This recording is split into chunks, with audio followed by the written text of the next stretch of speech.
Hey, hello. Hello. Hi, Jen. How are you? I'm fine. How are you? I'm doing well. Nice to meet you. Nice to meet you too. Are you Where ready are you for based it? out of? Come again? I said, where are you based out of? The Netherlands. Okay, And how about nice. you? I'm in India. Oh, okay. Okay. So it's almost midnight? It's almost midnight. So I was actually going to tell you that I might not be able to stay until the end for the Q&A. Is that okay? Can I leave after my session? Yes, that's fine. Then Okay. I will not do the questions towards you. Okay. Yeah. Are you joining Go ahead. these webinars more often?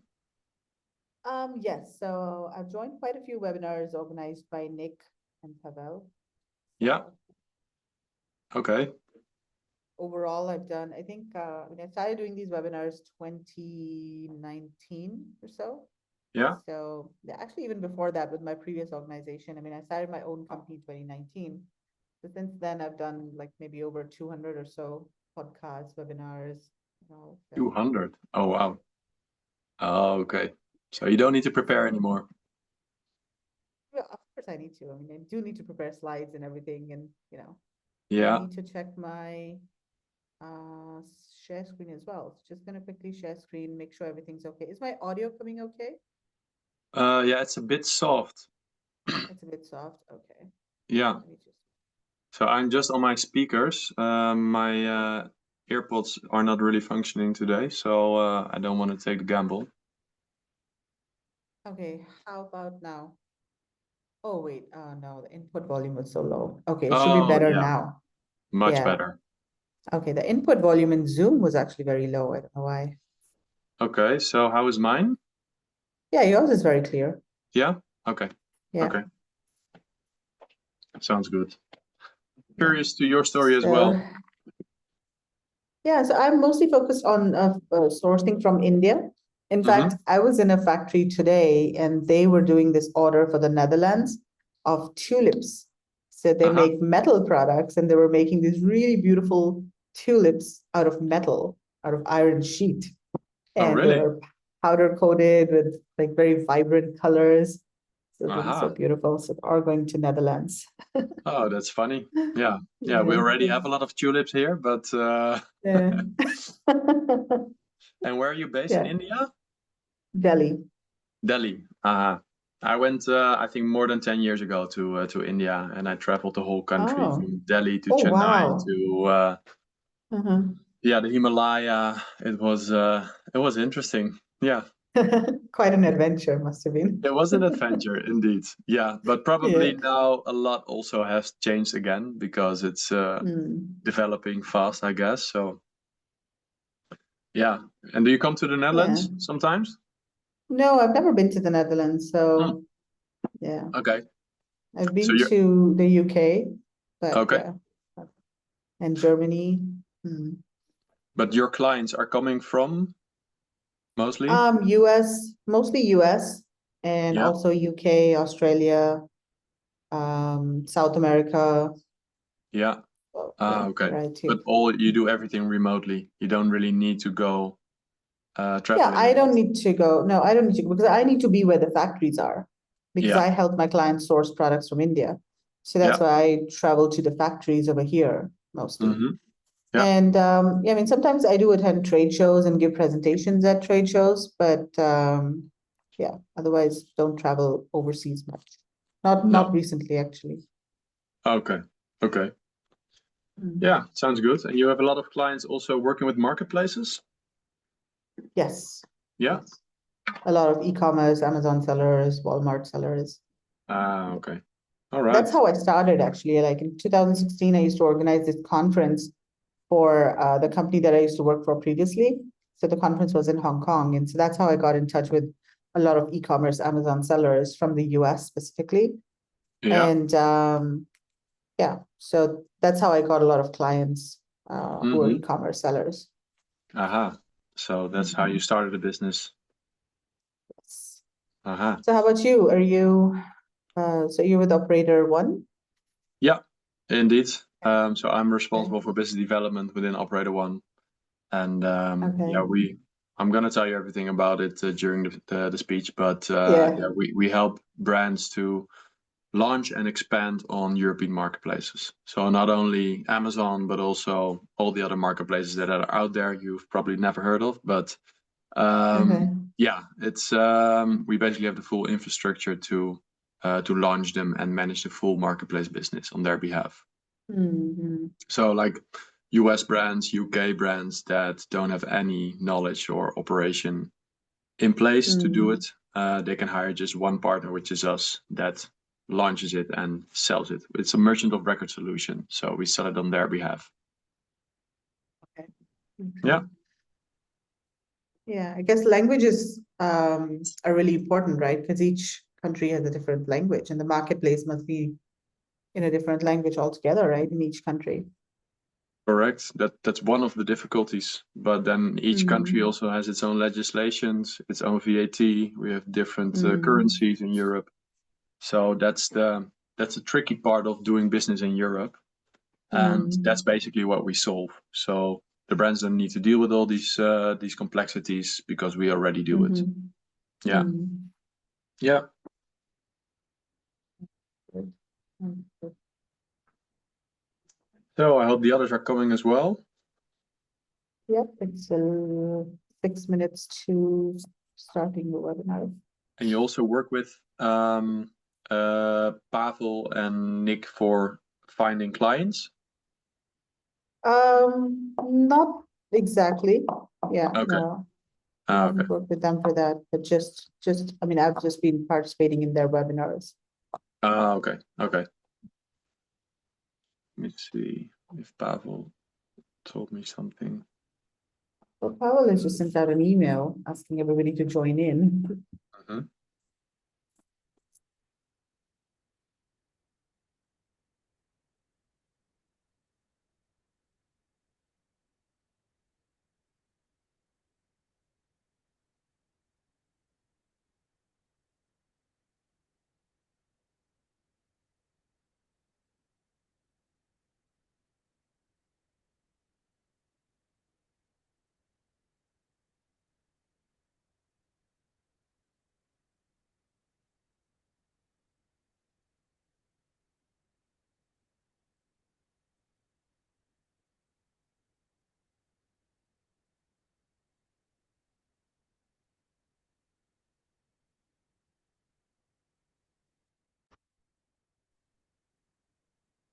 Hi, Alexandra. Oh, hello, hello. Hi. Good morning to you still or not? Afternoon now. Good afternoon. Hi, It's Alexandra. here. Hello. Hi, how is everybody? Good, good. How are you? Doing good. I'm actually in our Florida office this week, so Okay. So where are your offices then? we have offices everywhere in Europe, in UK, China, and then Florida, and that's the one I manage. Okay. Okay. Nice. Where are There's you guys located? Vladislava. Hi, I'm hello. hello. Hi. Just give me a sec. I'm trying to make the background of mine and I will turn on the video. Sure. I think it's already set. Okay. Let me see if I have it. I think the background was already set, right? Previously. Okay. So, but I just put mine. If you I don't know why I don't have that one, Jen, on the background options. It was just now on you, Alexandra, I guess. But it was a different one than the one you guys have. Look, it's like a universe. Yeah, I don't know. I think Pavel said it because I didn't set this background either, so I just stick with it. But pick whatever you like. I Do can some keep the universe. promotions with your own The branded universe background. works. The universe, the force is with you. So I think we're waiting for 3 more.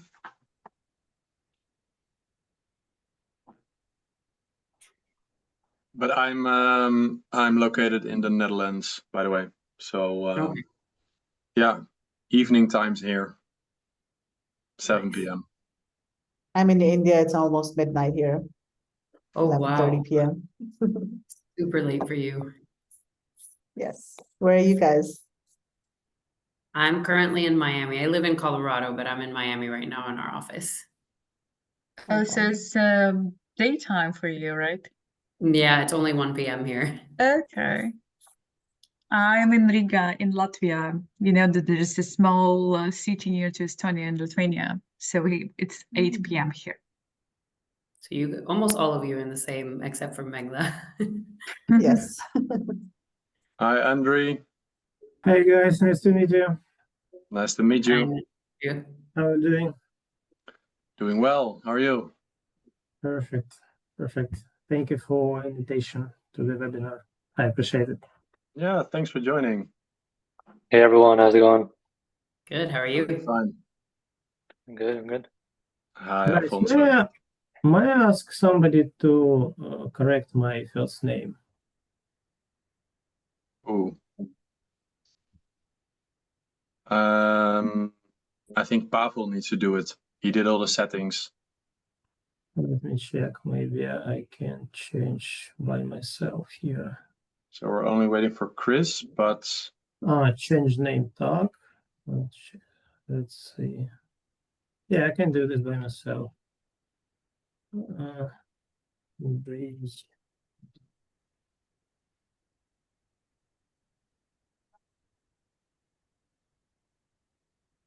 so I guess it automatically starts, right? At 7. Yeah, works. Perfect.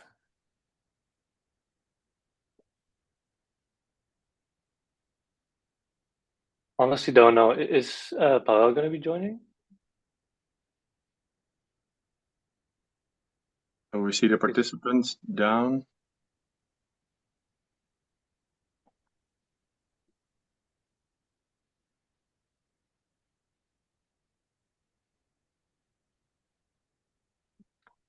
I'll just start sharing my screen and then we will kick it off in, let's say, 1 minute. Sounds Or good. let's wait for a couple of more attendees to join.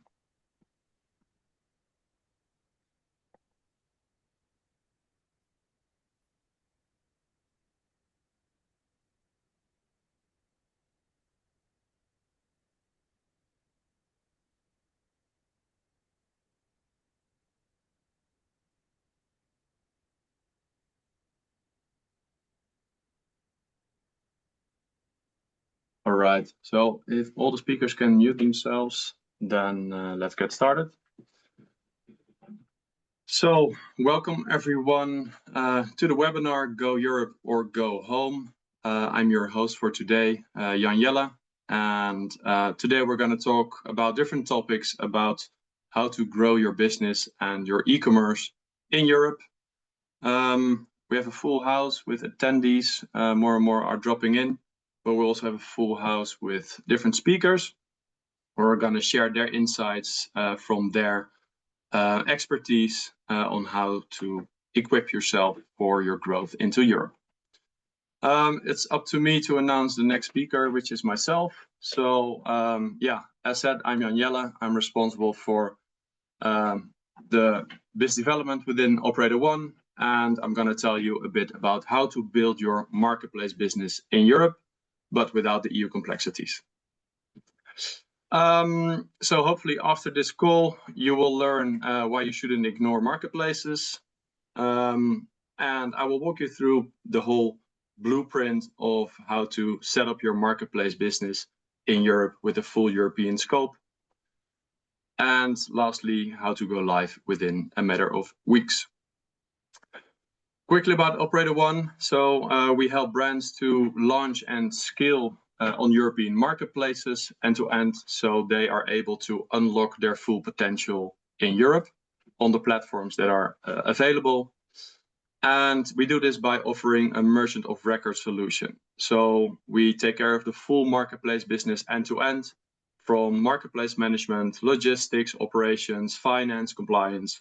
So basically everything you would need in order to launch and expand in different countries and marketplaces.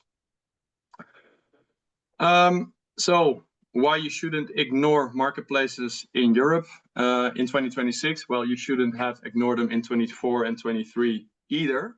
But let's cut to the chase. It's a market of 500 million consumers with a pretty high spending power. And those consumers like to shop on marketplaces, as 47% of the buying journeys start on marketplace. So people just open up Amazon, open up Bol, open up Cdiscount to see what's out there and buy the offers that are fitting their needs. And currently 2/3 of the cross-border e-commerce sales comes from marketplaces, and basically you see these numbers grow year over year. On the right-hand side, you see the pie chart of the German e-commerce market, and it's pretty clear that Amazon has a pretty big slice, but in general, 74% of the e-commerce business is coming from marketplaces.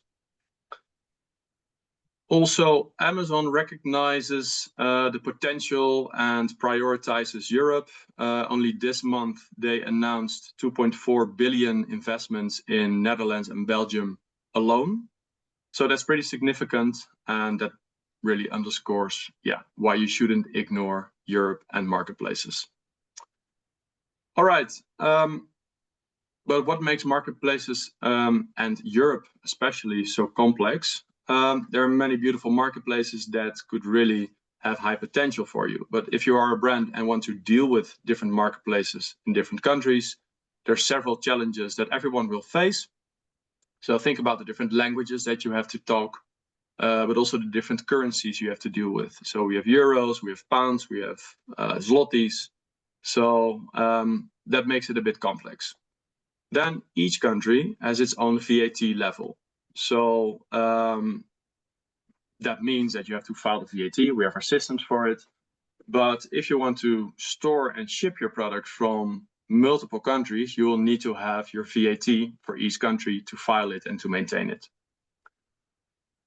Then there's another layer of complexity called EPR, Extended Producer Responsibility. Simply said, this is everything around waste tax. So governments charge you for the products sold in the countries, but I will dive into it a bit later.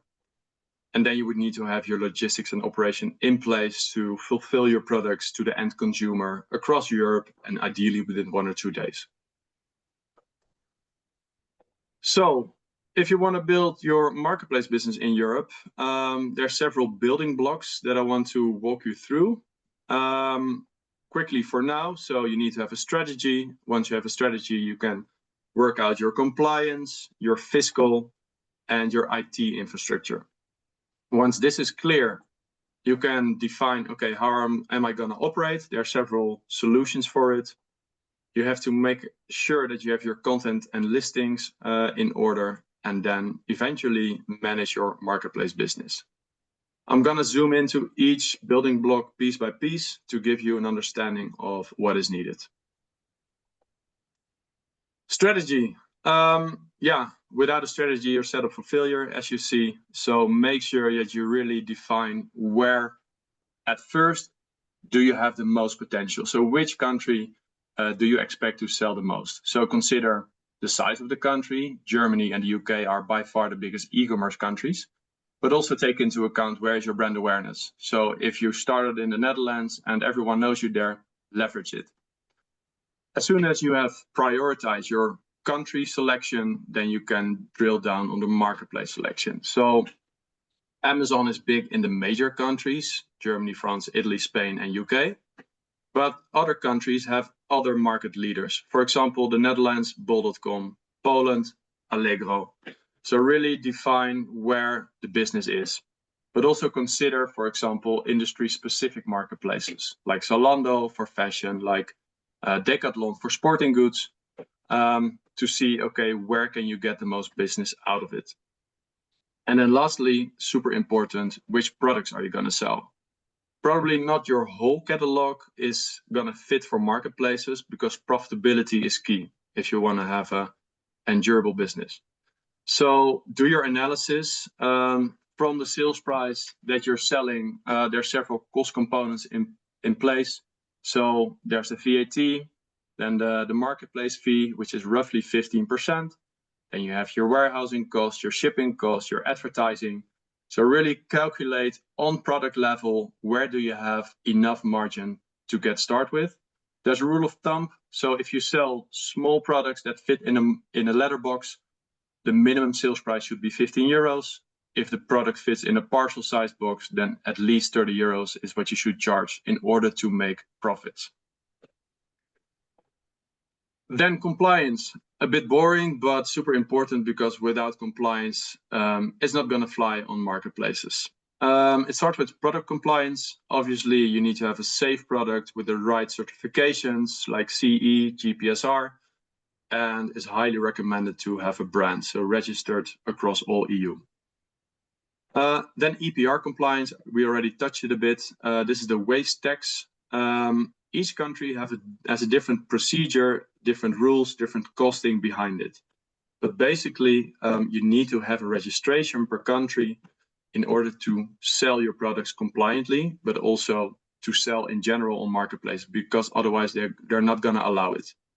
So you have to work out through all these countries to get your registrations, and then based on the units sold per month, per year, you have to pay a certain amount to the governments. So, and then there's a responsible person. In general, you need to have someone accountable for the products that are being sold in Europe.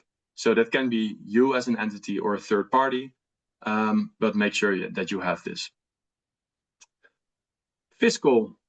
So if you want to store and ship your products from one country and distribute it throughout whole EU, then one VAT is enough.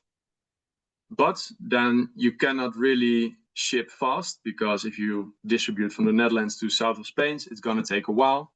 So potentially you want to work with multiple warehouses across Europe to allow for short lead times.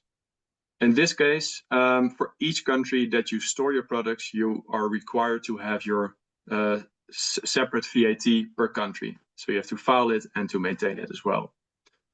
On top, there's intrastat reporting. This is basically the reporting which needs to be done every month for the movements of the goods across the different countries.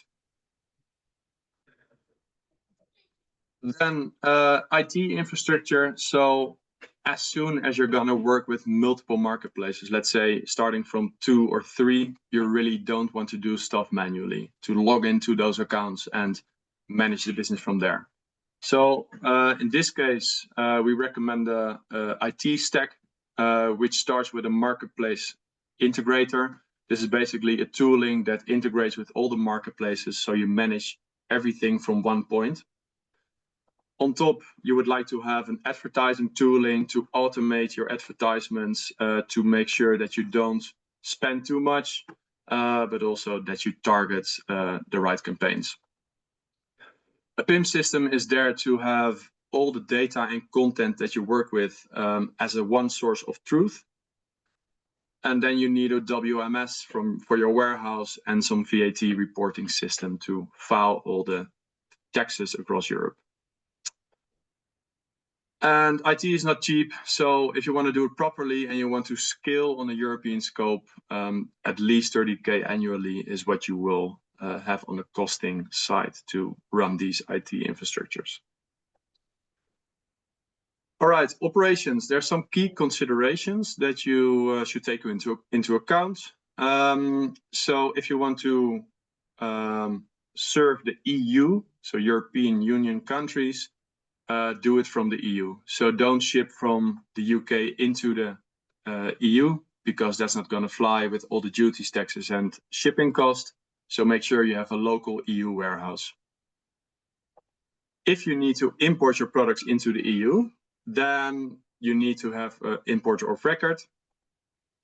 Then the question is, when your products are in the EU, are you going to fulfill direct to the consumer from your warehouse, or are you going to utilize the fulfillment from the marketplaces? So FBA by Amazon or LVB by Bol, or you do it hybrid. And make sure, if you work in multiple countries, that consumers are able to return the products to a local address, because otherwise you're required to offer free returns for each customer. So that means a pretty costly operation then. On a day-to-day basis, yeah, obviously fulfillment and returns and customer care, but make sure that your inventory is always on point. So maybe you have some inventory in your own warehouse, some in Amazon and some in another marketplace. Make sure that you're never out of stock, because this is killing for your organic ranking and your business overall. Content and listing. So the nice piece is with marketplaces, everyone has the same chances, the same possibilities and limitations. So make use of it. So content is a way to distinguish yourself against other brands. One important piece is brand registry. So this means that you tell the marketplace, hey, I am the owner and the admin of the content around this brand. So this way you make sure that all the brand guidelines are followed and not resellers can just play around and list your products not following your guidelines. Then obviously you need to have the input for the whole listing, localize everything for the country where you're gonna sell in, as well the images, if there's text in it, make sure that it's translated. And be aware that each marketplace has different requirements, possibilities, or limitations to enhance your content. Yeah, you will need to have a content manager and a listing manager to make sure that this is on point. Then lastly, once you have set up everything, you can start dealing with marketplaces. So that's actual marketplace management. Obviously, you need an account. Be aware that Amazon takes about 3 to 6 months to approve accounts due to KYC process, which needs to be done in 10 countries in Europe. But on a day-to-day basis, it's important that you're on top of your advertising and your pricing and promotions. So you're sure that you win the buy box, that you optimize your advertising and don't spend too much. It's highly recommended if you work with Amazon that you have an Amazon marketplace expert, basically because it's a beast to work with and it needs some in-depth knowledge to work with. And also you would need to have an advertising manager. All in all, this is in a highlight what you would need. I can imagine it's pretty overwhelming and it's discouraging to start working on marketplaces in Europe. But luckily, there's good news. There's also a different solution, which is called a merchant of record. So Operator One is a merchant of record. And what we do, we take care of basically the whole business of marketplaces. We take care of it on behalf of brands. So everything that we've discussed is what we will do and take out of your hands. And we provide the existing infrastructure that we already have there to leverage and to grow your brand. This infrastructure consists of a full team behind with all the expertise. We have 2 warehouses. We already have the VATs, the EPR registrations, the full IT infrastructure, and obviously the seller accounts. And then we have an Operator One suite, which I will discuss in a bit. So why would you do it? Yeah, it's pretty simple. We're faster because we're live in a matter of weeks instead of matter of months. And you can scale as fast as you would like up to 100 marketplaces. It's also cheaper because, yeah, obviously you don't have to invest in the whole infrastructure of IT, VAT, FTE, and you also don't have to go through the whole learning curve. All right, I'm almost done. The brands we help with, we provide them with the full transparency. So that's the Operator One suite, where you get insights live on the revenue, the inventory, buy box, etc. So that's it from my end. If you want to get in touch or if you want to receive my presentation, please email me. If you want to dive into the opportunity and we can offer a full potential check for you specifically, feel free to book a call. Thank you for your time. The next topic is from WAPI and we're going to dive into fulfillment. So thanks a lot and good luck. Thank you so much. Happy to share with you more. My name is Vladislava, and Jan, thank you so much for touching the fulfillment for a bit. You're absolutely right by the facts that you add into your presentation about the fulfillment. So let me start with the screen sharing and dive deeper into what WAPI does and how we can help to e-com sellers with starting their business in Europe. So the topic of my speech is how smart fulfillment drives cross-border growth in Europe. And we will speak about the insights and the real cases from WAPI. Who we are? We are Smart Fulfillment for Growing E-commerce. And my name again is Vladislava, and I'm the head of business development here. A bit about us in the facts. We have more than 16 warehouses across Europe, in the UK and Mexico. We deliver to more than 27 countries in Europe and outside of Europe too, via e-com and cash and delivery friendly logistics solution. Our technology, we are living in the 21st century and everyone takes AI into their business, so WAPI does the same too. We are AI-driven automation and predictive analytics. We have plenty of AI assistants that helps e-com sellers to start their business faster, to integrate their sales channel to WAPI warehouse system faster, and to control their stock by having those AI agents. And of course, we have full integration with Shopify, with WooCommerce, with Amazon, and it's easy to integrate your sales channel through API if you sell from any other platform. The challenges of cross-border expansion, let's look at 3 hidden traps that sellers can face with. So the first one is the different delivery speed and carrier rules. For example, you want to work with DHL, but at the same time, you sign an agreement with the DPD or UPS. Each carrier has their own delivery protocol. Some of them calls you 2 times, some just send you a message, and you need to know the specific of working with each carrier. Here at WAPI, you don't need to, because we have done this homework inside of you, so we will guide you and we will just explain you what are the essential tools working with all of these carriers. The hidden trap number 2 is a lack of clarity about the focusing on geo. It's very important to understand where is your target audience, for whom you have built your product, and where is the buyer located. And the last one I like the most is the no attractive brand identity. I think that investing in brand from the very, very beginning help you to attract more potential buyer from scratch. If you follow all of them, as a result, promising stores lose sales before they scale. If you do not follow, I'm sorry. But let's start with the failed case number 1. This is exactly the failed no brand identity. And we will speak about the real cases that we face working with our sellers.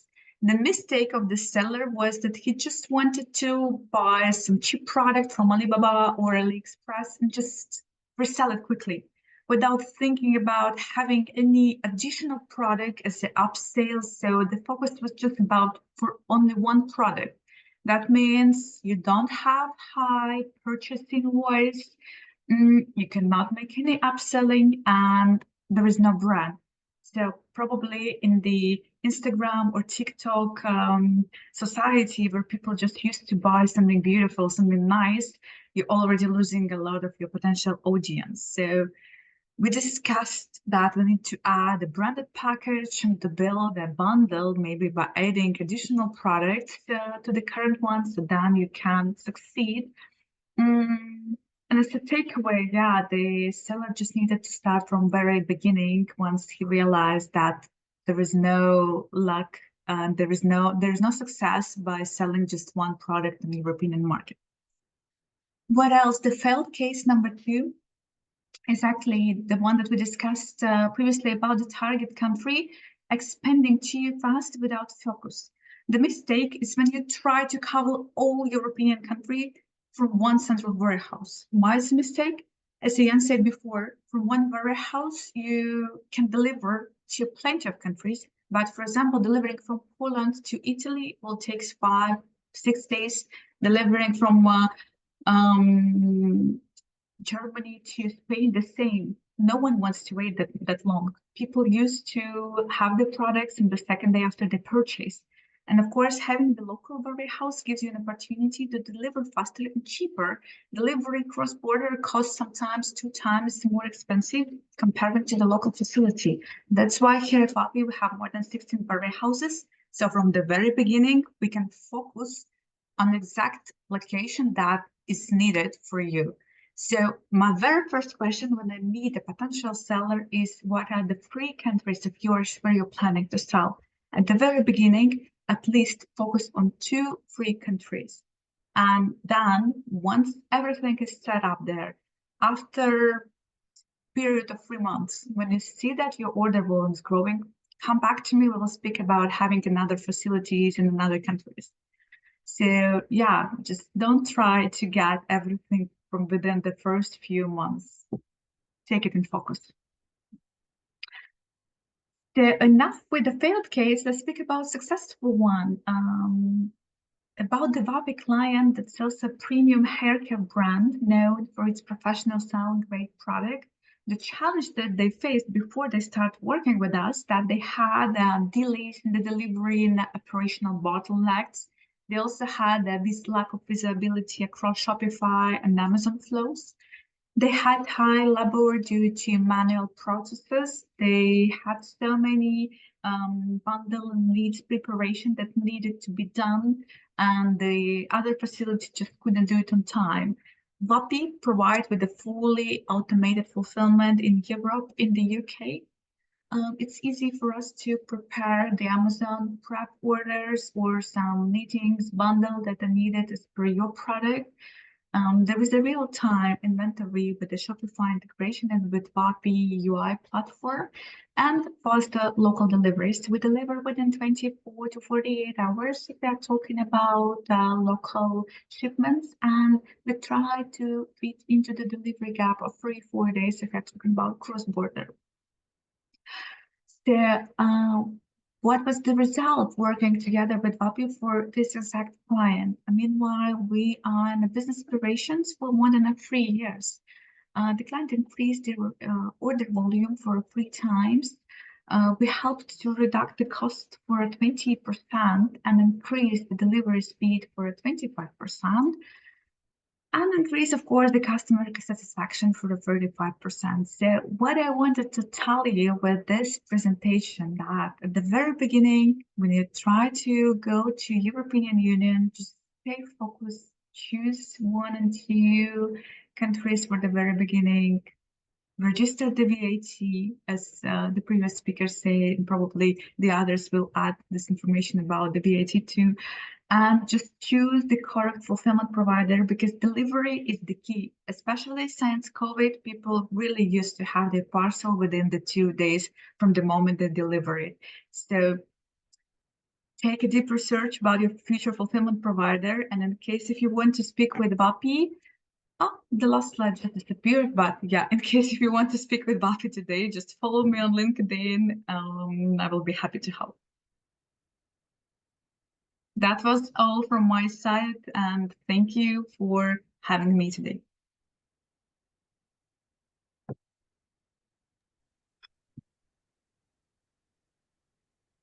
Thank you. So our next speaker is up.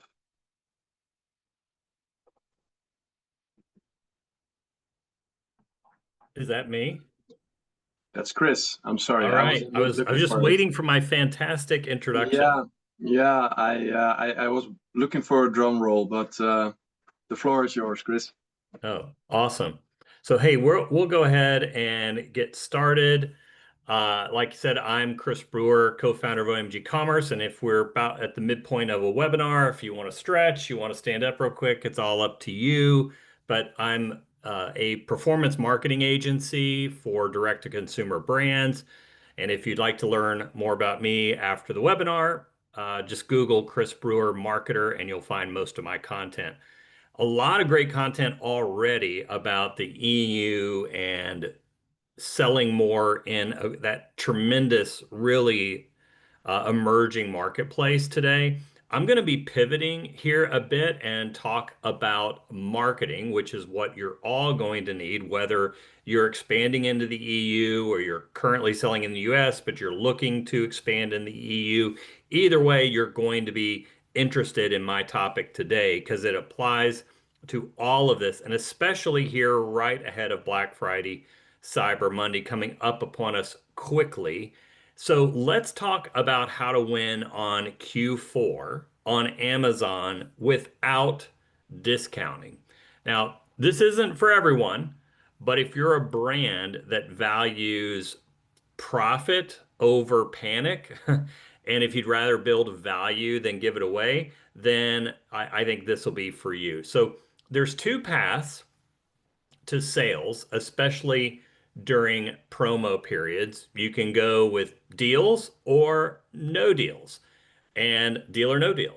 And so we're going to focus on the no deal track in the next 7 or 8 minutes. So I'm going to be walking you through 3 different levers that you can pull right now to generate lift, even without coupons, even without lightning deals. So the first thing that you want to do is to curate your store for giftability. And if you're reading on my slide, you can see that I do have a deal slide on one side, and I'm going to stick with me to the end because I'm going to give you all the content. So if you are interested in doing deals, I'll give you all that content. But with the time I have, I'm going to be focused on this other side over here, no deal. So even if you're not discounting, shoppers are looking for ideas, not just items. And so that means you're going to need to be present when they're browsing, when they're looking, and look like a gift idea. So there's some simple moves you can make with this, and you can see those in the slide, but I'll just review the top ones there. You want to build some themed tabs in your brand store, tabs like under 50, for the DIYer, for her, for him, tabs like that call out kind of gift types of opportunities around those promotional periods. And I recognize not every brand is a giftable brand if you're selling supplements or things like that, but there's ways that you can be creative with this. And so you want to then repurpose your A+ content and your banners there to tell a story, not just trying to sell a product. And there you can highlight bundles or sets that may have a premium feel, even if the pricing isn't aggressive. One of our clients that sold shower heads, not a typical gift. Hey, honey, here's a shower head. But they saw a big Q4 spike last year just from showing up in online gift guides. These are those sites that if you're searching for gift ideas for men over 50, or gift ideas for women, or gift ideas for teenagers, or you name it, he actually had leaned into worst gift ever, and it really worked out. Saw this with a mop brand as well. And you see this when you're doing research around gift-oriented keywords. You can see these searches happening. And then if you can get into some of those campaigns, those types of worst ever or gift-giving kind of sites, that can really drive some sales for you. And here's why using that strategy matters. They're going to be driving that traffic to your Amazon page, not to a Shopify page. And one of our clients, Connor Crook from a brand called Diamondback, he said something that I loved recently. Amazon isn't just a sales channel, it's a cash flow smoother. So for those of you that aren't only on Amazon, that you've got a D2C presence, it's slow. We've got some brands right now that are kind of slow prior to Black Friday. Wholesale kind of pauses while retailers stock up. But Amazon, it moves differently. And that variance can smooth out your cash curve. And even better, Connor saw that Amazon was bringing in a different customer, not just cannibalizing his D2C channel. It was actually adding to it. And the head of Amazon that we've got over here at OMG Commerce, really bright lady. She's worked on brands for years. We're actually her first kind of agency firm type of job, but she was doing some data analysis and saw that in an account study we had, Amazon customers and D2C email lists in general only had about a 10 to 15% overlap. That means that Amazon can lock up 90% of your net new buyers, 85 to 90%, especially during a gifting season. So this isn't just about optimization. This is about new customer optimization, which are new customer acquisition, which is really something that I hear a lot because I'm on calls with brands 2-3 times a week, every single week. And I know that new customer acquisition is very top of mind. The second lever we're going to look at, and there's other levers on here, and that's in the full content that I'll have for you at the end of my section, but it's video first advertising, specifically sponsor brand video. And sponsor brand video allows you to show up in search results. A lot of you are probably using this, but for those that aren't using it in this way, you have an autoplay video. There's no brand store visit, no extra clicks. You just get extra attention with the video. And if you don't have video assets there, or you haven't refreshed your sponsor brand video in a while, Amazon's video builder actually works pretty great.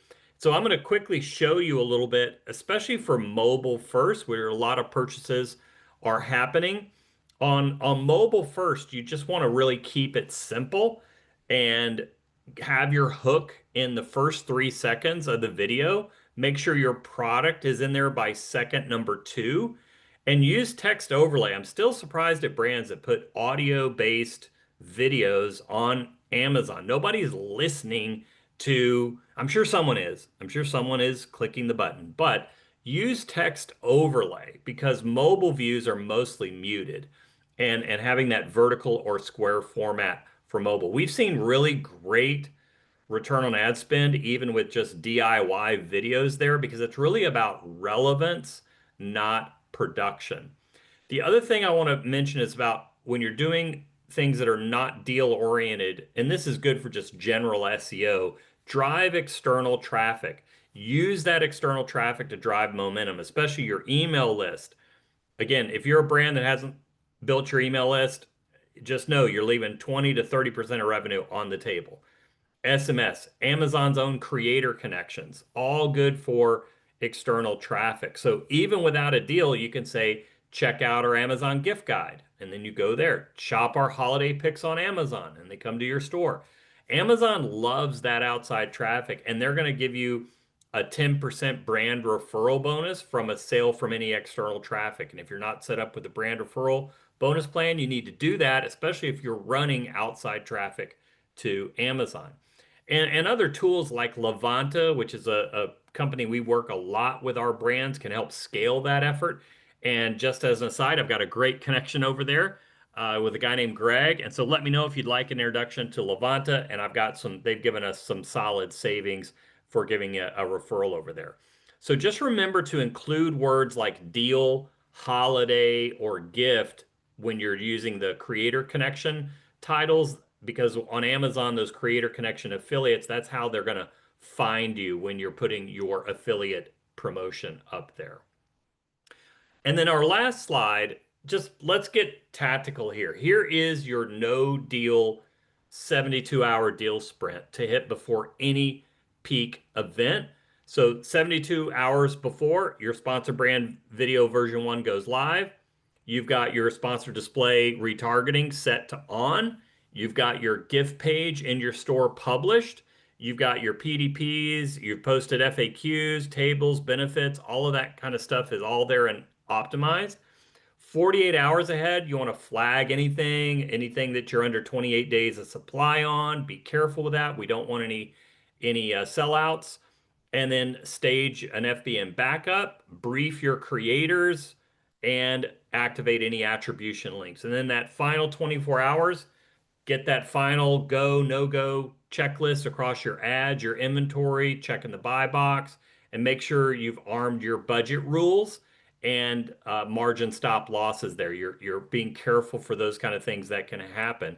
And even without a single deal, these moves can really drive visibility, traffic, and conversion. So Maybe you want to try this in tandem with something you got on Black Friday, Cyber Monday. Maybe you want to try this on another holiday period. That's completely up to you. These work throughout the year.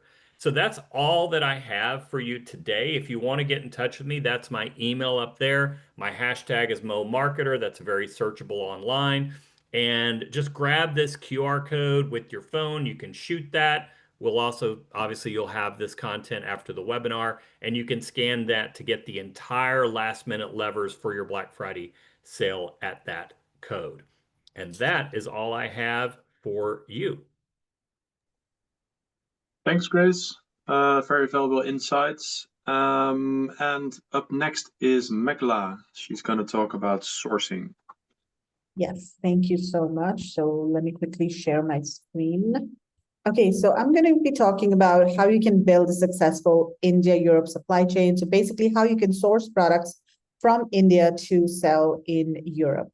So the topics we're going to be covering: why you should consider sourcing from India, and the 7 steps to start sourcing, and how our company, India Sourcing Network, can help you with sourcing from India. So just some quick introduction. I've been working in the Asia sourcing industry for over 24 years. I'm the co-founder of India Sourcing Network and also India Sourcing Trip. We help global importers buy products from India. And I've also worked in China for 10 years. So I've got overall, most of my sourcing experience is in India and China. Okay, so first of all, why should you consider sourcing from India if you are selling in Europe? So, the EU is the second largest destination for exports from India. So almost 15% of exports from India go to the EU, which is just behind the US, which takes in about 18% of imports from India. So there's a lot of demand for the types of products that are made in India in Europe. Also, India is the EU's 10th largest trading partner. So again, just an indication of the products made in India are actually in demand in the EU. Overall, trade between the EU and India has been growing substantially, especially in the last 3 or 4 years. As you can see over here, the blue bars here, export to EU. So it has been growing substantially over the last couple of years. If you're sourcing from China, you probably already are aware that production costs in China have been going up for the last few years. And this is one of the reasons why a lot of the labor-intensive products are actually moving out of China. So for example, garment production has been moving to Bangladesh, Sri Lanka, Vietnam, all of the low labor cost countries. And so if your product does require more labor, it's labor intensive, for example, garments or maybe footwear, home furnishings. So those types of products are actually very competitive to produce in India because labor costs are much lower. This is a case study that was done by an importer, and he basically got a bag manufactured in 3 countries, China, Vietnam, and India. And you can see all of the details over here. But if you compare the costs, the final cost of the product manufactured in the 3 countries, if China was 0, Vietnam was -6%, and India was -37%. And this is, taking into account the productivity. Of course, the productivity is much lower in India than it is in China. But even despite of that, the cost was -37%. Now, this is, of course, only for specific products, not necessarily products that are, mass-produced. For example, plastic widgets, which are mass-produced in China, those will be much lower in cost in China. But anything that's, handmade, requires labor, would generally be more cost-effective in India. Unique products. So there are a lot of products that are manufactured in India that are very unique and specific to India. There are handcrafted products, and these are made by artisans that are that have these skills that have been transferred from generation to generation. They deal in a lot of natural materials such as metal, wood, glass, fabrics. So these kinds of unique products are not really found in other countries. And even though these are handcrafted products, they are produced at scale, and they are produced according to the tastes and the requirements of Western markets like, Europe, US, etc. And a lot of the products, in fact, the handcrafted products, go to UK and other countries. In fact, just today I was in a factory over here in one of the production hubs that focuses on metal, and they had this huge order of tulips that were made from metal for the Netherlands. I was just telling Jan-Jelle earlier before we started the presentation that I saw these beautiful tulips all for the Netherlands. So these types of handcrafted products are actually very much in demand in different European markets. Okay, so if you do want to consider sourcing your products from India, what are the steps that you have to follow? So first of all, define your product market fit. Understand the requirements of the specific country that you want to sell in. There are a lot of trends and, in terms of the design, the colors. For example, these days, pastel colors are very popular in Europe. So, trends keep changing. So you've got to keep an eye on the trends. Plus, of course, all of the different quality requirements and, the safety requirements that are there. You need to be aware of those as well. There are some requirements that are mandatory, and then some are optional. You need paperwork and certification for some items, whereas for others you don't. So that's something that, it's very complex in the EU. And it might be, if you're not very familiar about these things, it might be helpful to take the help of a service provider that really specializes in all of these regulations. Study consumer preferences by region, because each country is very different. The languages, the tastes, the colors, the products that they are interested in are very different. Align your product design, materials, and packaging with European values. And this, of course, goes for any country that you're importing into or selling into, but that's where you really start. This is a list of the types of products that you can source from India.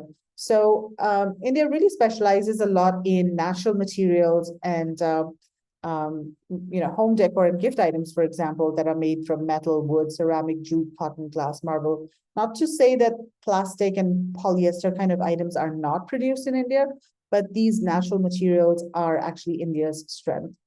Then there's kitchen and tableware, furniture. Furnishings is a huge category: cushion covers, rugs, bed linen, table linen. Again, mostly in natural materials such as cotton, linen, silk, but of course, polyester materials are also available. Pet products, eco-friendly products. If your brand is focused on eco-friendly products, India is a great place to do that. There are lots of different options available, not only in textiles, but also there are a lot of innovations happening in materials such as cactus leather or cork or pineapple fibers. So there are materials being made from all of these innovative natural fibers that can be explored. Of course, a lot of these materials are still expensive. They're not mass market yet. So there is a niche market for these kinds of materials. For fashion, there's jewelry, accessories, and footwear. Textiles and apparel, this is one of the major export categories from India, and especially women's wear and baby and kids wear. There's also a lot of organic cotton being produced. In fact, India is one of the world's largest producers of cotton, and there are a lot of GOTS certified cotton manufacturing facilities in India. So if you're looking for, baby wear, for example, in organic cotton, India is a great place, really good prices, good variety, good quality, consistency.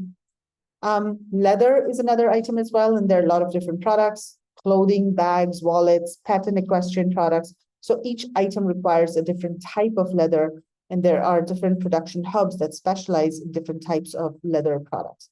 And of course, food items are also an emerging category. So there are superfoods, there is nutraceuticals, supplements, and tea, coffee, and spices as well. So these are just to give you an idea of some of the product categories that can be sourced competitively from India.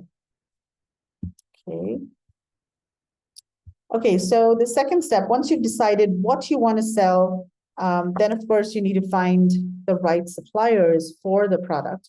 And there are a couple of different ways to find suppliers. So first of all, you can either use a sourcing agency like ours, or you can go to platforms such as Alibaba and Global Sources. Those are the two main export-focused platforms globally, basically. And both platforms actually have more Chinese suppliers, but there are India suppliers as well on these platforms. And what you need to do is do a search for your product, and then there is a filter for country. So select the country filter and then select India, and then you'll see suppliers from India on these platforms as well. You can also attend trade fairs. There's this one trade fair called Indian Handicrafts and Gifts Fair that's held in Delhi twice a year. So that has about 4,000 exporters that exhibit at the trade show. It's a really good way to find a lot of suppliers, see a lot of different products, and really speed up the product selection process. Once you found a couple of suppliers, and you also want to make sure that you are confirming their export experience. Make sure that they do have export experience and export licenses, because there are a lot of companies that produce only for the domestic market, and they are not really aware of the requirements, the certifications, the quality standards, the regulations for Europe. So this is really important when you're sourcing for Europe. Make sure that the company is really aware of the requirements and that they have already exported to Europe. We recently did this. This buyer came to us. They sourced lamp bases from a supplier over here, and the supplier did really good work with the wooden part of the lamp base, but they were struggling with the electrical parts because they could not find, or they could not supply CE approved electrical parts with the lamps. So just need to make sure that they are export experienced. Diversify across 2 to 3 suppliers per product category. Don't put all your eggs in one basket. Make sure that you have, a number of suppliers for each product category.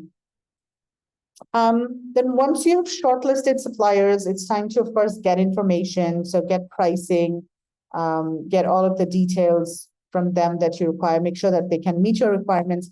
Then start negotiating pricing, delivery lead time, packaging. It's very common to negotiate in India. In fact, they sort of expect it to some extent. If you are already sourcing from China, you're probably aware of this as well. It's okay to negotiate, and it's kind of expected as well.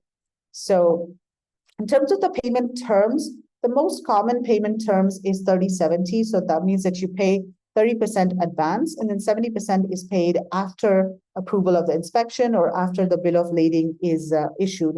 And then once you place a few orders with the same supplier, you can also negotiate payment terms and ask them to give you credit as well. So net 30, net 45. So that means the final payment is done 35 days after the product leaves the factory. So that is possible. Once you build a relationship and trust with a specific supplier, you can ask for credit terms. Set up clear quality systems. Now, this is really important again, because you want to make sure that the supplier produces the product according to your specifications and also consistently from one order to another. So first of all, you've got to make sure that you're giving the supplier very detailed product specifications, the tolerances and the packaging requirements that you have. Don't let the supplier assume anything, because they don't know what exactly your requirements are. If there are any gaps in the product specifications, they might just assume something based on their own experience, and that might not be what your expectation is. So make sure that everything is very clearly mentioned. And of course, when you get samples done, then the best practice is to have one approved sample signed by you and sent to the factory so that they can follow that sample to the T during production. And then one sample you keep with yourself, and then one sample you send to the sourcing agency that you're working with, or if it's an inspection company, you send to that. So have 3 golden samples produced before you start production. Implement inline and pre-shipment inspection. So make sure that you inform the supplier right from the beginning that you are going to be performing inspections. If the product is fragile, then you might also want to do drop tests. So make sure that the supplier knows this from beforehand, so that they can plan the packaging, etc. Use AQL standards and or third-party QC partners to help you define your quality parameters as well. communicate quality feedback continuously. So this is, of course, on an ongoing basis. I mean, to a large extent, you as a buyer, as an importer, need to control quality. Don't let the supplier, take charge of the quality of your product. Optimize logistics and compliance. So if you are not familiar with Incoterms, make sure that you understand FOB, CIF, DDP, all of those Incoterms. Usually suppliers from India, they provide codes that are FOB, freight on board, or DDU, which is delivery duty unpaid. In China, DDP is very common, which is delivered duty paid, but in India, it's delivered duty unpaid. So that means they will quote you for shipping the product from the factory to your door, but without duties. Duties are based on actuals. Also select freight forwarders based on their experience. Make sure that they are already exporting to Europe from India. Because again, if they're not, then they might not be able to provide you good competitive rates.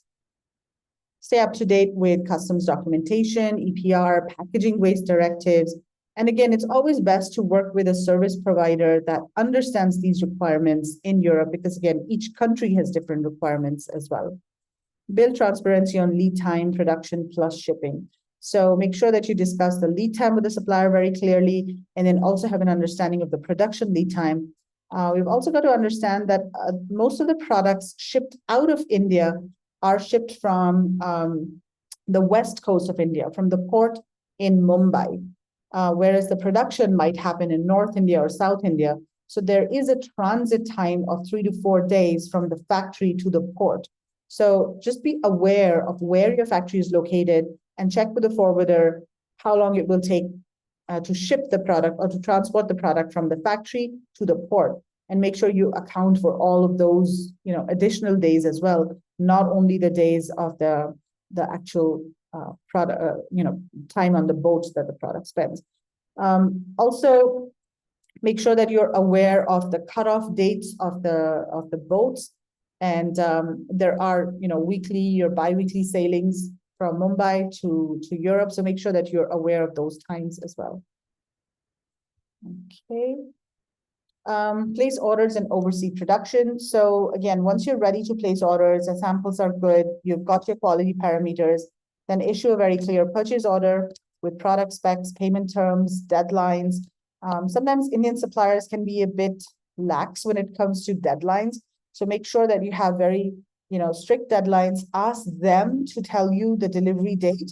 And then in some cases, you could also implement penalties if they are delayed. So for example, in our case, we have this in our contract with suppliers that if the product is delayed by more than a week of the date that they have given us, we deduct 5% from the invoice.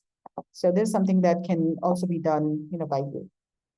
And then track material sourcing, production start dates, and finishing stages. Just maintain regular contact with your suppliers. Keep checking in. Maybe do like a weekly, WhatsApp call or a video update, or just a quick check-in every week. Hey, is everything okay? Is production on time? Has your material come in? What's the status now? Ideally, if you're sourcing if your order value is over $10,000, I would say appoint a local sourcing agent, or, visit the factory yourself if possible. That's the most ideal before placing the order. But if not, then at least, get somebody to represent you in India who can go visit the factory and follow up, with the supplier to make sure that they're able to meet the deadlines. Once the product has finished production, it's really important to conduct inspections to make sure that the final product meets your requirements. Generally, if the product value is less than the overall invoice value is less than $10,000, one final random inspection before shipment is fine. But if it's more than that, we usually recommend at least 2 inspections. One can be a midline inspection when, let's say, 50% of the product has been manufactured, and then one can be a pre-shipment inspection. So depending on the overall, value of the shipment, you can decide whether you want to do 1 or 2. But I would suggest to always do an inspection, because you never know what can go wrong. There's so many moving parts. There's so many materials, components that go into making a product. You never know what can go wrong where.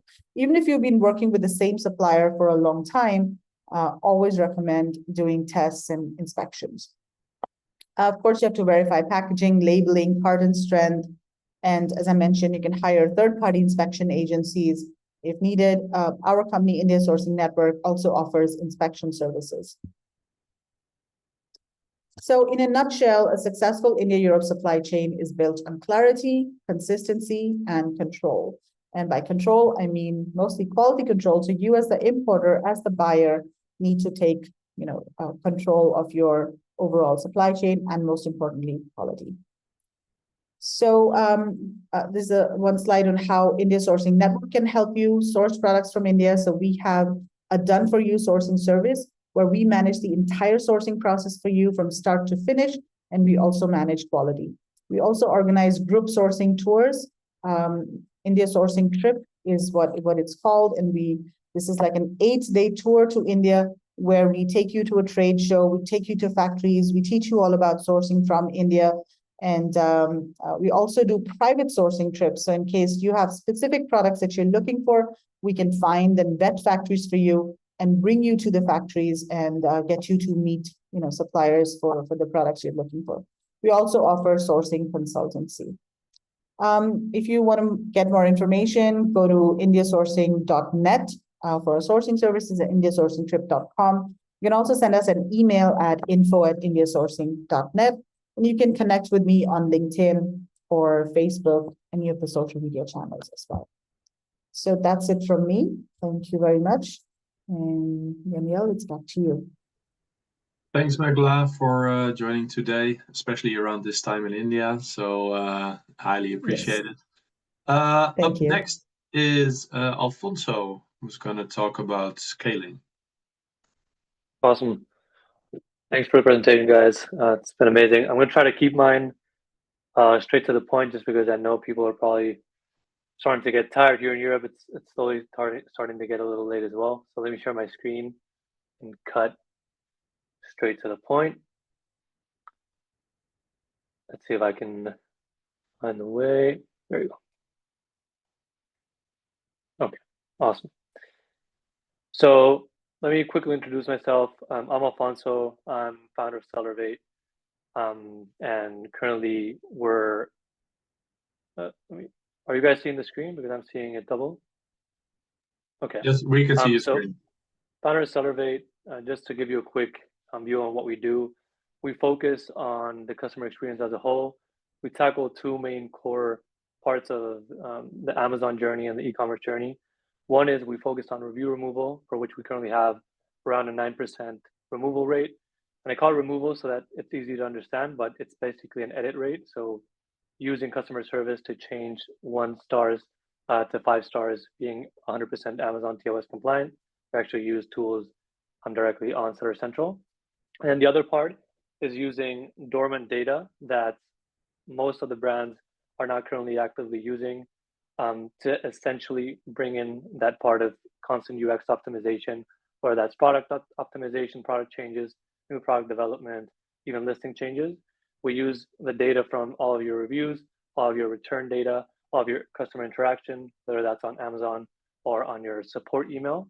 And we use all that to essentially get better customer experience, better reviews, less negative reviews, more positive reviews, more, which at the end of the day brings more revenue for the brands. So today, I'm going to be looking at a couple main topics. Some of them, Jan-Jelle, you've already covered, so I'm going to quickly scrape through them. I'm going to quickly mention how, for example, Operator One is a great partner. Do not have to deal with all the headaches that Jan-Jelle have introduced. I'm going to go quickly over how AI is a little overhyped right now in terms of, we see AI as this tool that can help us scale to Europe from Amazon or from the US, and it'd be super easy. How that's not completely right, despite it having some truth. I'm going to go over how customer experience and reviews are also part of that journey of scaling to Europe. And then I'm just going to quickly mention 2 key partners, which, Jan-Jelle, correct me if I'm wrong, but you kind of position yourself as that, right? As a 2P partner. Not sure what a 2P partner is, but okay, I'll go over it real quickly, and then we can confirm it. But listening to your presentation, it kind of rung a bell. So let's start with the first part, which is, okay, where and how do I start? Okay, what are the main kind of checklists that I have to do? What are the main decisions that I have to do in order to scale to Europe? Spoiler alert, it's way scarier, or it looks way scarier than it is, because there are partners like Operator One, AVASK, where Alexandra is also gonna speak at the end, that make it a lot easier. But there's a couple of different steps that you have to do before you even start to sell or to decide whether you want to sell it in Europe, right? Jan-Jelle already went over it, but all the certifications, packaging requirements, importation needs, everything is very EU specific. So you might have to, for example, change your packaging and just based on a specific law in the UK and another one in France, which essentially makes you have to change your packaging specifically for Europe. So all of these things are part of the first part of kind of exploring whether a move to Europe makes sense, and if it does make sense, what are the first things to tackle? From there, you have to take care of tax, VAT, all the boring stuff that no one wants to take care of. Here we have a couple partners in the call that do help with this. Operator One is a full suite of help, so not only tax and VAT, but they also help with management, as you guys have seen. AVASK, you'll correct me later, but also helps with logistics. And then we have other partners, which any of us are happy to introduce you with, like Hello Tax, that help with tax and VAT specifically. We're going to go over 2P, which is basically how do I skip all of this? How do I start with Europe with the minimal risk and the minimal effort on my side? The 2P partner is essentially a company that acts as a sole distributor in Europe. I think that's the easiest way to phrase it. So they basically take ownership of your brand in the region, so that you don't have to take care of everything that's kind of involved in expanding to Europe, and they become the responsible party for representing your brand as the only ones in Europe. Okay. Again, we don't provide this as a service, but I think it's useful for people to see that it can be that easy to move to Europe. You just speak with a company, a 2P partner, you set up whatever terms you agree on, and you can get started on Europe essentially passively while getting that direct data from your partner as if you were selling directly on Amazon. So a second part or another part that you have to take into account is 3PLs if you do want to take the solo route. And we also have a couple partners here in the call that essentially help you with logistics. We're going to quickly speak about PETANI as well. So as a fellow European, I can tell you that if you are going to choose a 3PL partner, you either want to prioritize or optimize for price, location, or market size. I'm based in Spain, and Spain is one of the cheapest countries in Europe and is relatively well positioned. Poland is another great alternative. If you want great location, France is in the dead center of where the money moves, so close to the UK, partner or neighbor to Germany. So France is a great location, and it's decently competitive in price. And then if you want to have access to the biggest market, as Jan-Jelle also said, it's Germany. Okay, that's going to be your go-to market.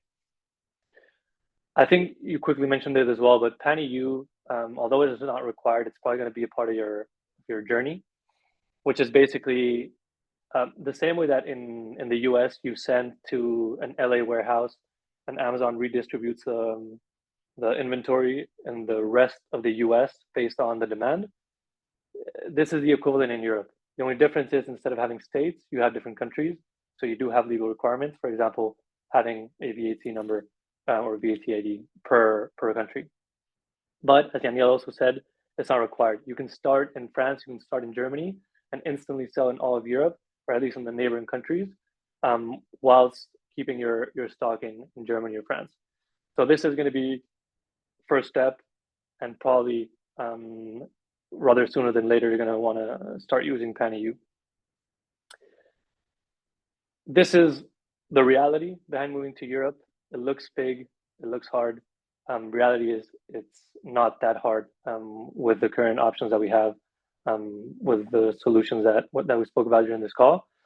Now I really quickly want to speak about AI.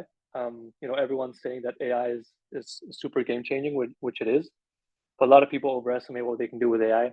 They see Europe and they only think of translations, and that's super easy to do with AI. That's only part of the picture. So the question here is, okay, do I choose a partner like Operator One, AVASK, Flumix, whatever it may be, or do I try to scale my current team with AI? And you mentioned that I was going to speak about scaling, and I'm actually going to speak about the opposite, which is why it doesn't make sense to scale. And this is where everything that I've kind of spoken about and everything that we've covered in this call starts to make sense, which is we've seen how difficult it is. We've seen what specificities Europe has. It's probably not going to be worth it to try and do it yourself. And here's why, okay? I'm going to quickly speak about AI, but this applies to humans as well. I just want to quickly mention this because it's something I learned. On the Atlas browser, on ChatGPT's new browser, you can basically automate Helium 10's keyword research because the browser has access to your extensions, which can use the keyword research tool from Helium 10. You can basically completely autopilot your keyword research for listings. And this makes you think, oh, this is easy. Like I can just use AI and expand to Europe in one day. That's not the reality, okay? The reality is that not only everything that we've discussed regarding logistics and VAT and compliance and certifications, but there's also the actual management side. And something that you have to keep in mind is that on Seller Central in the US, there's one account from which you make 90% of your revenue. The cool thing about Europe is that combined, it can be as big as your US revenue in terms of volume. But the problem is it requires 5 times more work. Why? Because you still have to manage each marketplace individually. You still have to manage all listings individually. All your PPC campaigns have to be per country. All your market research and spying on your competitors and seeing what they're doing, how they're changing prices has to be on a per marketplace, per country basis. Inventory management has to be on a per country basis. Listing design has to be on a per country basis. So it has a potential to reach your level of revenue in the US, but it takes 5 times more work. So that's when scaling stops making sense. And that's when finding a partner on which you can rely and that can deliver the quality, probably better quality than you would if you try to scale, starts to make more sense. So coming back to AI, in my opinion, AI is going to be used for cost reduction so that we as EU partners can bring costs down and bring the barrier of entry or bring down the barrier of entry for US sellers and help us internally with operations and globalization, but shouldn't be something that you think you can use to completely, or that in my opinion, you shouldn't do to completely kind of take matters into your hand, because we're not there yet. And I doubt, and this is just my hot take, that we'll get there in the short term. So conclusion, find a partner that you can trust and try to scale that way. And part of scaling to Europe is obviously customer service. You know, we have, I'm not going to say how many languages because I'm probably going to say it wrong, but we have, if we have 5 countries, we have more than 5 languages in Europe. So, you know, naturally the question comes, okay, how can you scale customer service and customer experience? And again, scaling doesn't necessarily mean expanding the team, hiring someone that can speak or that can use ChatGPT to answer my tickets. Scaling means how can I get the highest ROI and deliver the best possible results. In the EU, there's a couple of very interesting things, okay? One is that surprisingly, we have more volume in the EU than in the US, because FBA customer service is way worse and there's more legal protection in the EU, so people are more prone to reach out. And also review removal, the same amount of work that you do for the US, you have to do 5x the amount of work because you have to reach out to all negative reviews, which, by the way, if you don't know how to do, you can check my pinned LinkedIn post where I send you a video on how to do it. And you have to do that 5 times. So that's when Sellervate comes in, okay? And that's where this kind of wraps up, which is we take care of your whole, or we take responsibility of your whole customer experience, and we convert customer service into a revenue generator by removing your reviews and giving you user experience optimizations that can then be used to increase conversion rate, increase your top line. So that was it. You can email me on alfonso@sellervate.com, or if you scan this QR code, it will take you to Sellervate where you can check this information yourself. Take it away, Jan-Jelle. Thanks, Alfonso. So we have 2 more speakers left. The next one is Andriy. Do I pronounce it correctly? Andriy, I'm Ukrainian, but American Ukrainian. But anyway, yeah, you can call me Andy or Andrei or Andriy. So thank you, by the way, for the invitation. Let me share the my slides. Let's see. Okay, perfect. Is it visible? Okay, good. So we are classic 3PL warehousing company. So we provide services in the USA, Canada, Germany, and United Kingdom. We're operating since 2015. We know, I think, everything about Amazon. Yeah, and our main customers, Amazon sellers and other e-commerce entrepreneurs, mostly eBay, I think, but anyway, first place is Amazon.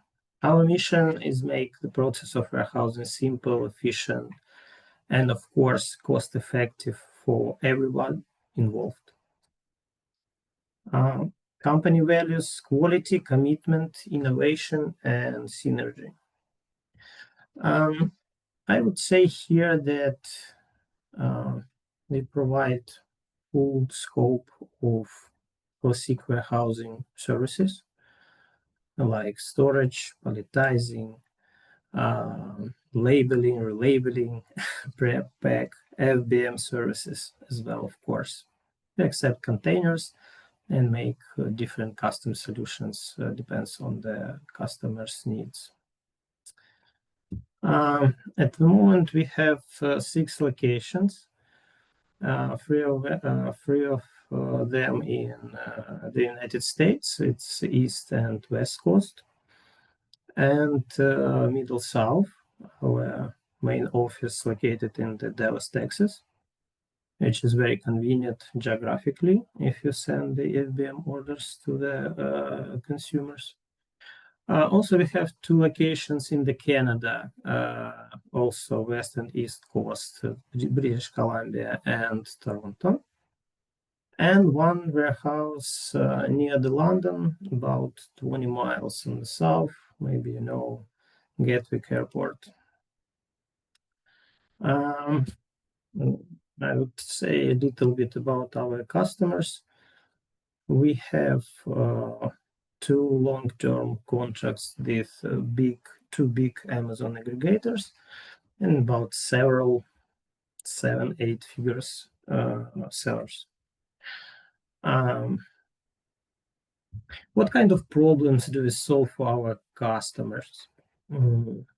If they do not have real-time inventory visibility with their 3PL, we can provide our CRM system, which fully control and manage the stocks across all our warehouses under 1 account, so we can open and see all your stocks in all locations. We are not using bots or AI at the moment, only personal accounting support. So my customer managers work with clients and provide all the answers, calculations, etc. If you have any limits or block accounts, so we can store your products, we can make FBM instead of FBA. and all other services what you need for do not stop your sales. About high shipping costs, I already said that we have warehouse in the middle of the United States, and it's really safe the cost for the shipping, for example, to California, to the New Jersey. And we, I think, protect our customers from the high storage rates on Amazon, because I think you know that after the 6 months, Amazon increased significantly storage fees, and also they increased storage fees during the high season period. So we have just flat rate during the year, whole year. A few words about our CRM system. So it's integrated with Amazon, UPS, USPS, Royal Mail, and a few weeks ago we got access to the Amazon restricted API role for direct-to-consumer shipping. It was pretty interesting process to get this access, because we communicated with PricewaterhouseCoopers. Maybe you know, they make the assessment, etc. So it was not very easy, but we got it. And of course, we are in the Amazon SPN. What else? One main recommendation, I think, in the end of my short speech is if you have new product launch, we do not recommend to send it directly to the Amazon warehouses. I'm explaining why, because if something wrong with product or something wrong with your listing, account, etc., after the 6 months, as I said before, Amazon start charging you $1.22 per cubic feet, which is pretty high in comparison with previous 6 months. And for example, on the high season, the cost for storage can achieve about $10 per cubic feet, which is huge. And in this case, we just show one container delivered to the Amazon, and if the products do not sell, you can pay about $75,000 during the 12 months in comparison with storage in any 3PL, not just our warehouse, but it will be significantly less cost for the storage. And of course, if you decide to return your products to any 3PL warehouse or, I don't know, your garage, for example, you will pay Amazon about $1 per unit. Depends on the size, of course, but in average, $1 per unit. And of course, you will pay about $1 per unit for the handling on 3PL warehouse, for the prep, pack, relabeling, etc., etc. So that's why our strong recommendation: do not sell whole stock to the Amazon. You can, part by part, dispatch the products to the Amazon warehouses. Depends on your sales, etc. And one more thing here. We have 2 offices, one in Ukraine, which works on European time, and one in Dallas, Texas. We work with customers in the United States and Canada in that time zone. I hope in the next month we will sign agreement with the warehouse in Germany. So, and we'll start operating in the European Union. Now we are not talking about UK. So, but let's see. In the end, I would say also, if you do not use 3PL, I would recommend you to find maybe 10-20 cents in your unit economics in your budget for the warehousing services, and do not sell all the products to the Amazon. It's not so huge amount, 10, 20, 30 cents per unit, but you will be protected from these unpredictable expenses if something will happen with your listing account or product, especially now the high season. Then very competitors works very actively and make the complaints to Amazon, etc. I think that's it. Thank you for attention. I hope I took my 10 minutes. Thank you. And yes, and guys, be successful. Be successful. Thank you. Appreciate it. Thanks a lot, Andriy. So last but not least, Alexandra from the US. Are you there? Yes. Yep. Do you see my screen? Yes, affirmative. Okay, so go ahead. Perfect. So I'm just trying to make sure we put it in presentation mode for you, but if you can see like this, I think I might have to leave it as is. For some reason, it's not letting me click it, but we'll take it from here. So my name is Alexandra Ramirez. Everybody calls me Ali. I work at AVASK, and I'm the director of partnerships and sales here in our US office. But AVASK is a global company. We have offices everywhere in Europe, in the UK, 2 offices in China, and 2 offices in the US. And I'm currently in our office here in Florida. So we're able to work with customers everywhere in the world. And that's a little bit about what I want to talk about today. And it's not just about where we can service, but really why Europe now. So it's been a hot topic everywhere I go. Every webinar I've attended has just been a topic that's consistently like, why beyond the US? And it's something that we're very passionate about, because although we know that the US marketplace is the world's largest, is the most competitive, and it's really where the opportunities are absolutely huge, it also makes for the most competitive market because of that. It's the most saturated. We all know that it's the has the most sellers and actually the highest cost of ads, storage, etc. So because of that, all of this is shrinking margins, and it's really affecting most of the sellers that have already been doing great. How can you level up to that next level? And Europe really presents a humongous opportunity. And I want to talk a little bit about what those numbers really represent, because we can say it's a large opportunity, but when you put it in numbers, it can really, really show a bigger story. So right now, global e-commerce sales are growing between 8 and 10% year over year. More and more people shop online everywhere in the world. It's been already a thing for the past decade or a little bit more in certain parts of the world, but now pretty much everywhere in the world, people are really going towards online sales. And Europe actually accounts for 25% of that growth of 8 to 10% year over year, and not just on Amazon. It's something that most of us have actually talked about in this presentation. Is there's Allegro, Zalando, there's Bold, there's so many different marketplaces that exist in Europe that the opportunity is really just endless.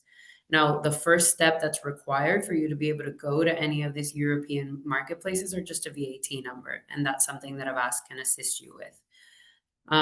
Not only that, but UK and EU is actually over 500 million potential customers.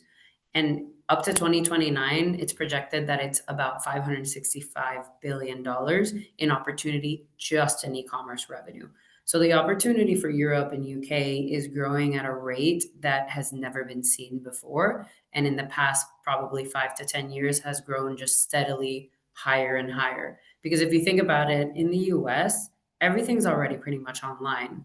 However, in Europe, there are so many different opportunities that do not exist online that you physically have to go still into a store or ship it internationally and pay international everything, international shipping, the import fees, etc. So because of that, there's less competition. So if you aren't sure if your category is actually one that you can actually go into, I'd say take a look at your competition, and you might actually be surprised. You might see that not only is there not a lot of competition in a marketplace that you're interested in going into, but somebody might already be selling your exact product. We've actually seen some resellers do very well in Europe, and they didn't realize how big those resellers were doing, and they weren't selling in the US themselves. It's different brands. So that's something that it's very important for you to take a look at. And when we say Europe, a lot of, I think, I don't remember who mentioned, but there's Pan-EU. So Pan-EU means multiple marketplaces in Amazon where you could be selling exclusively in just 2 marketplaces. So you can choose 2 countries, but you could actually ship to about 7 Amazon marketplaces. So it makes it an easier way for you to enter into multiple markets without having to have a VAT number for multiple countries. So you can kind of test the water, see what countries really makes the most sense for you, and then you can actually expand into additional countries. Here's the key European market. So if you're like, I don't know where to start, where should I start? Usually we say UK. UK is not only the #1 in terms of volume, but it's also the same language. So if you're already doing well in the US or in Canada, although there are some things that we always say, make sure that you localize, but at least language-wise, it makes it a little bit easier and lower barrier to entry. Followed by Germany, which is the 2nd largest, and then Spain, France, and Italy. We all have and understand that AI can also translate, but one thing that's really, really essential when you are working with the possibility of expansion is that localization aspect for your images and for your listing, which is why I was working with a partner like a lot of the people online here today is essential, because although AI can translate, it doesn't always make sure that you're pulling in the right lingo for that country or specifications that country likes. For example, Spain likes more lifestyle images and descriptions, versus Germany likes more facts, more numbers, and straight to the point. So those are things that you want to make sure you're taking into consideration when you are expanding into markets. Here's some different marketplaces. Some of them have already been mentioned, but it's also key things to look at is that, again, Amazon, although they make it very, very easy to expand into when you're expanding, already, if you establish a good brand recognition in a specific country, make sure you take a look at different marketplaces that are very, very large in that country. It could really boost your brand recognition there. So why now? Again, the US market is very mature already. If you're doing well here already, it's time to kind of like diversify, because most of, like we mentioned, like everything in the US is pretty much online already. So it does make it for a lower barrier of entry. There's lower storage fees. There's lower shipping fees. So a lot of the different things that make your margins really affected here in the US make it much easier when you are going into Europe. And what is an actual process look like? So can you afford not to go to the US? And I actually always tell customers, like, test one country and then take it from there. And you might be extremely surprised how quick you want to go into additional markets, because again, you don't need to have a VAT number for every single marketplace. For example, if you do Amazon Pan-EU, and it allows you to kind of like test 1 to 2 markets and then expand to further ones. And usually people get very overwhelmed. It's very complex. It's very complicated. How do I actually even get started? So first thing is you have a discovery call with somebody on the AVASK team. They'll kind of like guide you through and explain the different processes, the different timelines, because timeline is actually a very important thing. If you're looking to expand into Europe next month, you might already be late. So that's something that you need to think about is timelines. A VAT number can take 4 weeks, but it can also take 8, it can take 12. It really depends on each country. So that discovery call kind of gives you an idea of timeline for each country. Now, the next is having that VAT number for the European or UK country where you'd like to store and sell your goods. So if you're storing in a specific country, that's the rule to be able to be required to have a VAT number. Next is the EPR. So EPR, even the smallest of sellers in certain countries like France or Germany are required to be registered for EPR, which is compliance. And it's basically, we call it an eco tax. Certain countries require it for packaging, certain countries require it for components of your items, like if electronics has batteries, etc. So each country has their specific EPR rules and regulations, which you must adhere to.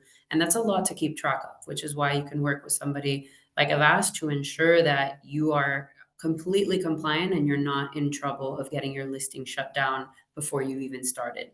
So first 2 steps, just a VAT and EPR, will do that all for you and you don't have to worry about it. And next is shipping. So it's either with our sister company, Kata, or any of our partners on the call today as well that do shipping and logistics. That's the next step. You want to make sure you know where and how you're going to be shipping your items abroad. And then to remain compliant, just work with AVASK and we'll do it all for you. The reason why it's really important to think about this, when you're selling in the US, you usually use a CPA, right? Just for your US taxes. You want to make sure that you are compliant and you're paying taxes adequately. This is pretty much the same thing as ensuring that you're remaining compliant and you have the right processes. Now, some people ask me also, can I register for VAT myself? And the answer is absolutely you can. However, having multiple offices in multiple countries, as AVASK does, we have in every single country where Amazon has a marketplace, we actually have an office there. Completely within the whole company, we speak over 25 languages, so we can help you in your language, explain everything a little bit easier as well. And we also have really, really direct relationships with the government agencies in each of those countries. So we can walk over to the government agency for very specific things. We actually have people go pretty much once a month, sometimes every few weeks, to escalate certain things. So we have very direct relationships with them.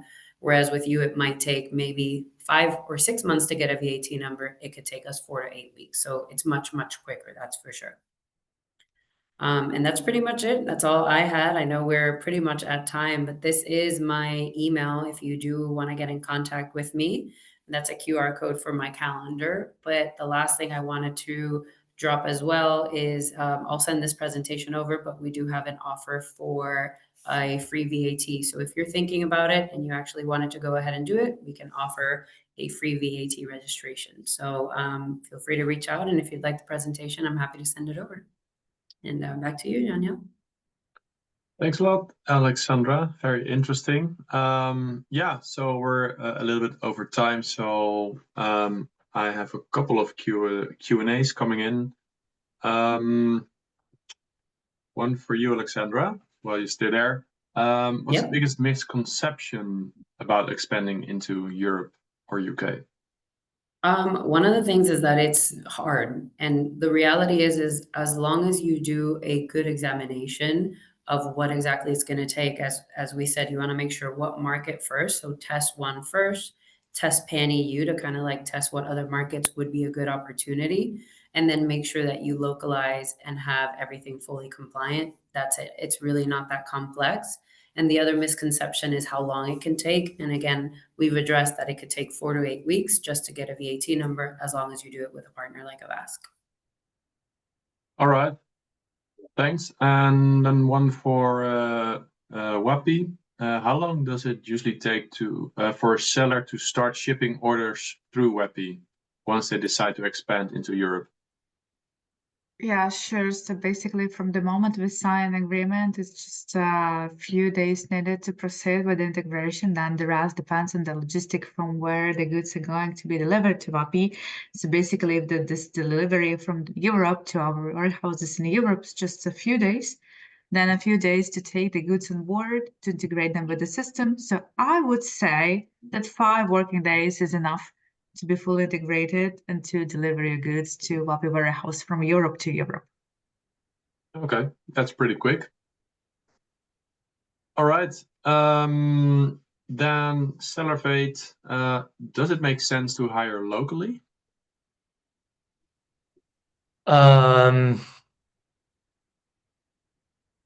Depends. By hiring locally, you can either go the in-house route of actually hiring locally or partnering with someone locally. I think it makes sense to partner with someone that knows how things are on a very deep level locally.